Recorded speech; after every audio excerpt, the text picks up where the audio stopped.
कोपरी येथील सांडपाण्यापासून शुद्ध पाणी निर्मिती करणाऱ्या मलनिस्सारण प्रकल्पाची पाहणी महापौर शर्मिला पिंपळकर यांनी आयुक्त सौरभ राव व प्रशासनाच्या अधिकाऱ्यांसमवेत केली।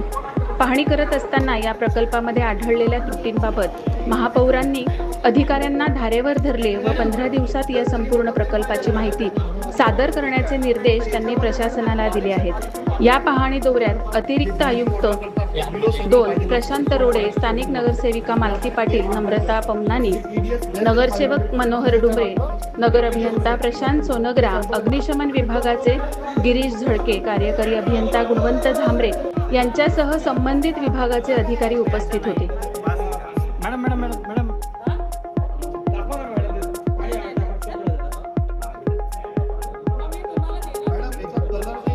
केलेली आहे। काही दिवसांपूर्वी आमदार संजय केळकर यांनी पाहणी करून या प्रकल्पाला पांढरा हत्ती असं संबोधनाने आरोपही केले। काय निदर्शनास आलं? खरं तर 15 दिवसापूर्वी डम्पिंग याविषयी खरं तर इथे आम्ही रात्री अचानक सरप्राईज व्हिजिट ठेवली होती।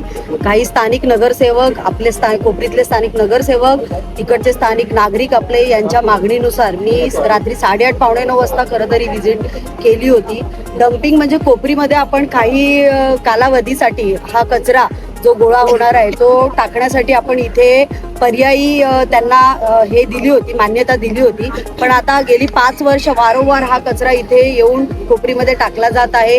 त्याचबरोबर जी वृक्षतोडी होते, त्या वृक्षतोडीची जी लाकडं वगैरे जी झाडं असतात ती पण इथे येऊन डंप केला जातो आणि एक प्रकारचा डोंगर सगळ्यात मोठा इथे या डम्पिंगचा झालेला आहे। आणि मला असं वाटतं की हा कुठेतरी नाश पावण्यासाठी इथे आग लावण्यात आली किंवा आज उष्णता एवढ्या मोठ्या प्रमाणात आहे तर ती आग मिथेन वायू जो कचऱ्यांमध्ये निर्माण होतो तर त्या माध्यमातून ती लागली गेली। तर याची पण आपण प्रशासनाकडे सगळी माहिती मी मागवलेली आहे। पण त्यावर त्वरित आपण इथे कुठल्याही प्रकारचा कचरा कोपरीमध्ये डंप करू नये।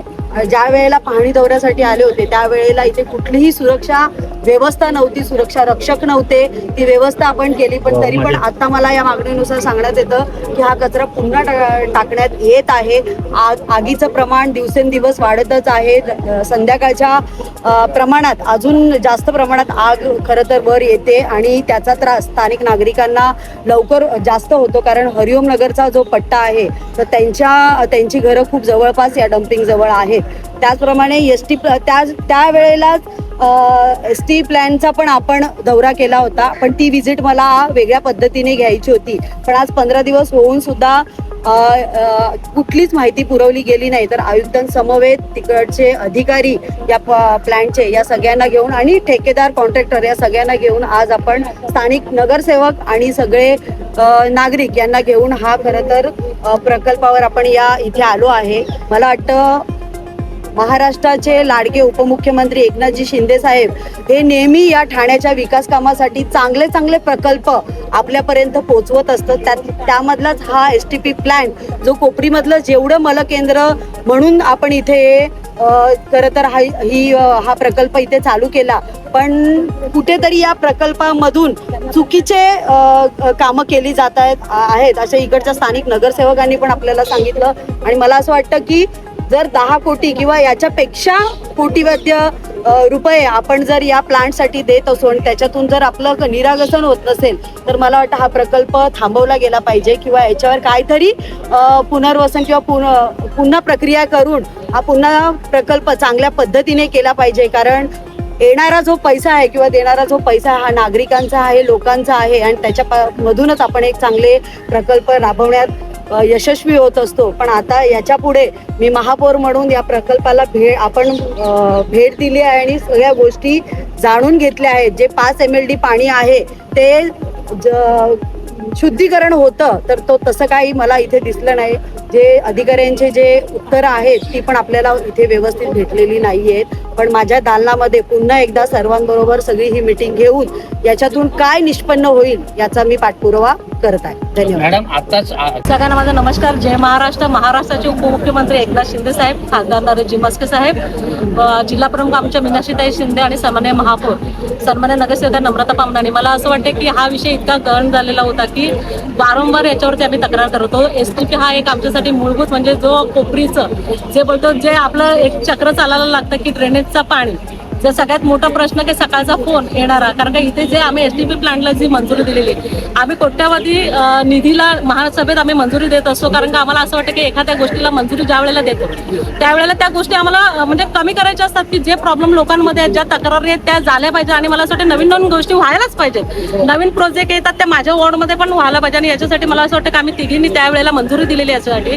आणि मला असं वाटतं की ज्या वेळेला आम्हाला कळलं का यावेळेला इथे एसटीपी प्लांट असल्यामुळे पूर्ण कोपरी पूर्वेचं जितकं पण ड्रेनेज पाणी आहे ते तितकं पाणी इथे सगळं शुद्धीकरण केलं जाईल असं आम्हाला सांगितलं गेलं होतं. परंतु आपण फक्त मंजुऱ्या देतो महासभेत, आणि मंजुऱ्या दिल्यानंतर त्याच्यावरती प्रत्यक्षात एखाद्या ठेकेदाराला ते ठेका लागतो. पण मला असं वाटतं की सगळ्या अधिकाऱ्यांना मी असं आव्हान आता करेल, आम्ही तिघे आव्हान करू की दिल्यानंतर तिथे आपण प्रत्यक्षात जाणं गरजेचं आहे. प्रत्यक्षात प्रॅक्टिकलमध्ये ज्या गोष्टींसाठी आपण मंजुरी दिली आहे, जो ठेका मंजूर केलेला आहे, जे कोट्यावधी रुपये आपण त्यांच्यासाठी मंजूर केलेले आहेत, त्या गोष्टी नक्की तिथे होत आहेत का, त्या गोष्टी आपल्या ठाणे शहरासाठी मिळत आहेत की नाही, याच्यासाठी अभ्यास करणं गरजेचं आहे, पाहणी दौरा करणं गरजेचं आहे. फक्त नुसतं मंजुरी दिल्यानंतर आपण कुठेतरी शांत बसतोय, परंतु एखाद्या नगरसेविका जेव्हा आवाज उठवतात की इथे चुकीचं काम चाललेलं आहे, तर तिथे तुम्ही पाहणी करा. मला असं वाटतं ही पाहणी जर गेल्या वर्षी झालं असते तर आज इथे मला वाटतं मी महापौरांचं मनापासून धन्यवाद करेल की त्यांनी डायरेक्ट कमिशनर साहेबांनाच इथे आणलं. आणि म्हणूनच सांगत होती की कोपरीचा महापौर असल्यामुळे कोपरीची कामं लवकरात लवकर होतील, आम्हाला आता वाटते सगळ्या गोष्टी. तर त्या गोष्टी आज दिसायला लागल्या. तर कमिशनर डायरेक्ट इथे आल्यानंतर प्रॅक्टिकल आम्ही त्यांना दाखवलेलं आहे, ज्या गोष्टी आपण मंजूर केलेल्या ते होत नाही. एसटीपीचे जे पंप असतात पाणी शुद्धीकरणाचे ते 4 पंप चालू पाहिजेत, परंतु ते चालू ठेवल्यानंतर युनिट जास्त पडेल, त्या हिशोबाने ते कमी करण्यासाठी बिलं तर महानगरपालिका त्यांना पे करत असते. परंतु इथे तेवढं काम पे करायला आपण बिलं जे देतोय ते काम चाललंय की नाही याच्यावरती लक्ष दिलं पाहिजे होतं. तिथे 4 पंप चालू असतात, तिथे 2 पंप चालू असतात, आणि तोच पाणी रिटर्न ड्रेनेजचा पूर्ण कोपरी पूर्वेला जातो. मला वाटतं सिंधी कॅम्पमध्ये 1 ते 25 बिल्डिंग आहेत, शांतीनगर एरिया आहे, नारायण कोळी चौक आहे, सुभाष नगर आहे, आणि त्याचप्रमाणे काशाही चौक, असे 3-4 जो स्पॉट आहेत, हा पाणी पूर्ण सगळं बाहेर येतो. आणि बऱ्याच ठिकाणी तर ड्रेनेज लाईनच्या हिशोबाने ज्या ट्रान्झिंग कॅम्पच्या ज्या बिल्डिंग आहेत त्यांच्या तर ग्राउंड फ्लोअर पर्यंत तो पाणी जातो. म्हणजे मला असं वाटतं की ग्राउंड लेवलला पावसाळ्यात तर डायरेक्ट घरात पाणी जाते इथे. तर याच्यासाठी वारंवार तक्रारी करून देखील आज मला वाटतं वर्षभरात आम्हाला न्याय मिळेल ही अपेक्षा आहे. मला वाटतं कमिशनर साहेबांनी सांगितले की 15 दिवसात हा प्रॉब्लेम सॉल्व्ह व्हायला पाहिजे. आम्ही कमिशनर साहेबांवरती आणि महापौरांवरती आता विश्वास ठेवलेला आहे, कारण महापौर पण याच वॉर्डमधले आहेत. आणि ही तक्रार फक्त मलाच नाही तर महापौरांना देखील आहे, कारण आम्ही त्या तिघी जरी त्याच वॉर्डच्या लोकप्रतिनिधी आहोत. तर मला वाटतं हा 15 दिवसाचा आम्हाला आश्वासन दिलं असं मी सांगणार नाही, पण शब्द आहे तो नक्कीच पूर्ण होईल असं आम्ही आता 15 दिवस वाट बघणार आहोत, की नक्की ते होते की नाही, कारण पावसाळा पुन्हा जवळ आलेला आहे. त्याचप्रमाणे इथे पाणी शुद्धीकरण आणि ते पाणी विकलं जाईल असं सांगितलं गेलं. तर ते उद्घाटन झालं, तर मला असं वाटतं की उद्घाटनचं देखील मला तर नाही माहिती, यांना माहिती असेल तर माहिती नाही, तर त्यांनी आम्हाला सांगायला पाहिजे होतं की इथे उद्घाटन करतात काय, तर त्याची माहिती आम्ही तिथे घेतली असती. जर इथेच पाणी शुद्धीकरण तेवढ्या प्रकारे होत नसेल तर हेच पाणी जे पाणी आहे शुद्धीकरण आणि पिण्यासाठी वापरणार आहेत, तर इथेच जर नाही झालं तर तिथे त्यांना तो पाणी कसा मिळेल. मी हा पण विचार करते, ते बोलतात गार्डनला मी बराच मला वाटतं 50 लाख MLD पाणी तिथे देतोय, हे शब्द मी आता त्या ठेकेदारांचे ऐकलेले आहेत. पण जर इथे तेवढं पाणी शुद्धीकरण होते का, एसटीपी तेवढं चालते का, हा विषय देखील आहे. जर तिथेच पाणी जात नसेल तर ते गार्डनला तेवढं पाणी कसं पोहोचवतं याच्यावरती अधिकाऱ्यांनी अभ्यास करणं आणि लक्ष देणं गरजेचं आहे. दुसरा विषय, माझा एरिया जो आहे तो ठाणेकरवाडी, प्रेमनगर, कन्ह्यानगर आणि हरिओमनगर हा 100 मला वाटतं वॉल कंपाऊंड एसटीपीचा आणि त्या सोसायट्यांचा आणि एरियाचा वॉल कंपाऊंड हा 3 मीटरचा देखील रस्ता त्याच्यामध्ये नाही आहे. इथे जो कचरा टाकला जातो झाडांचा पालापाचोला, जिथे पण एरियामध्ये झाडं काटली जातात तो सगळं इथे जमा केला जात होता. आणि वारंवार तक्रार करत होतो की झाडांमुळे साप झाले, ते साप पूर्ण एरियामध्ये पसरत आहेत, प्रत्येकाच्या वॉल कंपाऊंडमध्ये जात आहेत. उद्या जीवितहानी काही होऊ शकते, कारण मुलं ही ग्राउंडमध्येच खेळत असतात. परत MSCDP मध्ये देखील ते साप जाऊन बसलेले, आम्ही ते साप काढायला माणसं देखील बोलवलेली. वारंवार तक्रारी करून आता कुठे तो झाडांच्या फांद्या तर गायब झाल्यात, पण कचरा कुठेतरी जाळला जातोय. तर मग हा अचानक लागलेली कचऱ्याची आग, संध्याकाळी होणारं प्रदूषण, आपण बोलतो की लोकांचं आरोग्य चांगलं ठेवण्यासाठी मी हे सगळं केलेलं आहे. आम्ही याच्यासाठी ह्या सगळ्या आम्ही मंजुऱ्या दिलेल्या आहेत.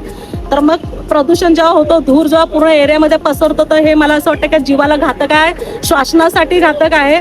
जर खरंच आपल्याला सगळ्यांचं जनतेचं आरोग्य चांगलं ठेवायचं असेल आणि इतक्या जर ठेकेदारांना आपण जर इतकं मोठं प्लॅन भव्य दिव्य असा कोट्यावधी रुपये आपण त्यांना देतोय, तर मी सांगेल खरंच अधिकाऱ्यांनी त्याच्यावरती लक्ष ठेवणं देखील गरजेचं आहे. हा पैसा जनतेचा आहे, जनता मेंटेनी जे टॅक्स डिपार्टमेंट कसं असेल त्याचा पैसा आहे. तर मला असं वाटतं त्याच्यावरती लक्ष ठेवणं देखील गरजेचं आहे. जनतेच्या आवाजासाठीच आम्ही तिथे तिघी बसलेलो आहोत आणि आता महापौर आमचा आहे. आणि मला असं वाटतं नक्कीच आम्ही जिथे आवाज करू आमचा महापौर आमच्या जोडीला असणार आहे आणि नक्कीच कोपरीला नाही तर पूर्ण ठाण्याला नाही मिळणार.